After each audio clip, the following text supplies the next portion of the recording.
Malgré la crise sanitaire liée à la pandémie du coronavirus, le mouvement de migration clandestine depuis la Tunisie vers l'Europe s'est poursuivi, notamment vers les côtes italiennes où les migrants espèrent trouver travail et perspectives.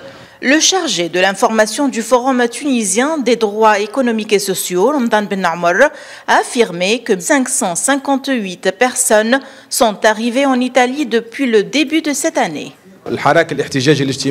Les contestations sociales et la migration clandestine sont deux phénomènes liés l'un à l'autre.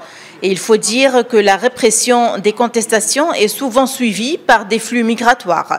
Donc, l'année de 2020, le nombre des migrants a dépassé les 13 000 personnes.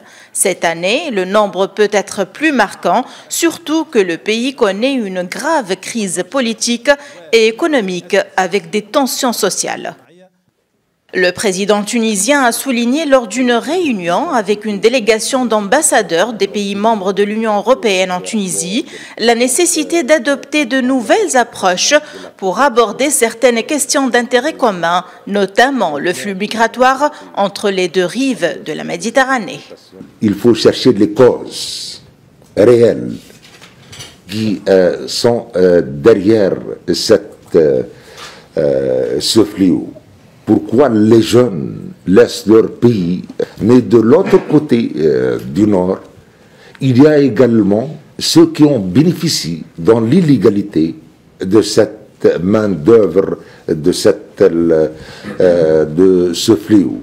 Donc on ne peut pas résoudre ce problème si on ne l'appréhende pas d'une manière globale. Selon le porte-parole du Forum tunisien des droits économiques et sociaux, les familles qui s'opposaient auparavant à la migration de leurs enfants participent maintenant indirectement en ne faisant pas l'objection à l'immigration. Parfois même, elles contribuent ou financent l'immigration de leurs enfants. En 2020, entre 150 et 200 familles sont parties clandestinement. Leur arrivée sur les côtes italiennes a mis à rude épreuve la capacité d'accueil en pleine pandémie de coronavirus. Nombreux sont les Tunisiens qui cherchent à échapper à la misère. Il faut dire que le chômage et le pessimisme sont les principales causes de la migration clandestine dans un pays souffrant d'une instabilité politique. Depuis Tunis, Najwa Becha pour Média.